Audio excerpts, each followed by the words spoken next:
ভিকটিমকে অনৈতিক প্রস্তাব প্রদান করেন। আসামির অনৈতিক প্রস্তাবে রাজি না হওয়ায় আসামি ভিকটিমের রূঢ় আচরণে ক্ষিপ্ত হয়ে ধস্তাধস্তির এক পর্যায়ে কেটে হত্যা করেন।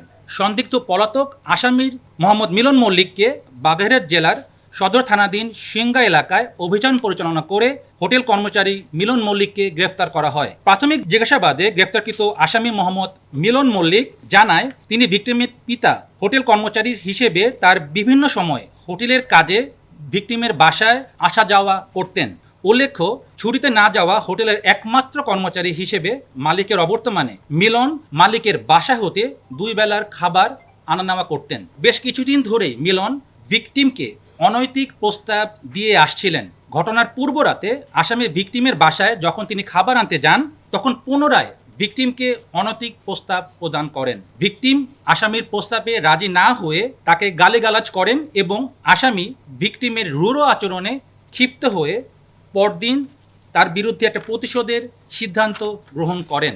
ঘটনার দিন ভিকটিমের বড় বোন যখন জিমের উদ্দেশ্যে বের হয়ে যান, আসামির পূর্ব পরিকল্পনা অনুযায়ী পূর্ব থেকে সংগৃহীত নাইলনের দড়িসহ ভিকটিমের বাসায় পুনরায় যান। প্রথমবার উনি খাবার আনার জন্য যান এবং বড় বোনের সাথে বের হয়ে আসেন সবার সাথে, এবং পরবর্তীতে পুনরায় তিনি তার বাসায় যান এবং অনৈতিক প্রস্তাবের ব্যাপারে আবার তাকে জানান।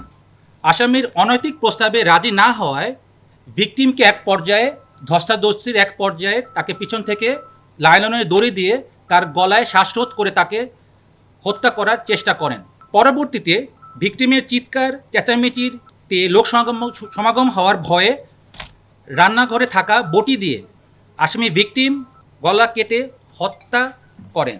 হত্যাকাণ্ডের পর ঘটনাস্থল হতে দ্রুত তিনি পালিয়ে যান এবং যাওয়ার পূর্বে বাসার বিভিন্ন আসবাবপত্র তল্লাশি করে নগদ অর্থ নিয়ে যান। প্রাথমিক জিজ্ঞাসাবাদে গ্রেফতারকৃত আসামি মোহাম্মদ মিলন মল্লিক এই হত্যাকাণ্ডের সাথে জড়িত থাকার অভিযোগ স্বীকার করেন। এই নৃশংস হত্যাকাণ্ডের পিছনে অন্য কোনো উদ্দেশ্য আছে কিনা তা তদন্তকারী কর্মকর্তার বিস্তারিত তদন্তে বেরিয়ে আসবে বলে আমরা মনে করি। ঘটনায় যে ব্যবহৃত যে বটিটি সেটি উদ্ধার করে এবং নাইলনের যে দড়িটি সেটি উদ্ধার করে। যেহেতু আসামির বিরুদ্ধে পরবর্তীতে আইনানুগ ব্যবস্থা গ্রহণের জন্য খিলগাঁও থানায় হস্তান্তরের কাজ প্রক্রিয়াধীন রয়েছে।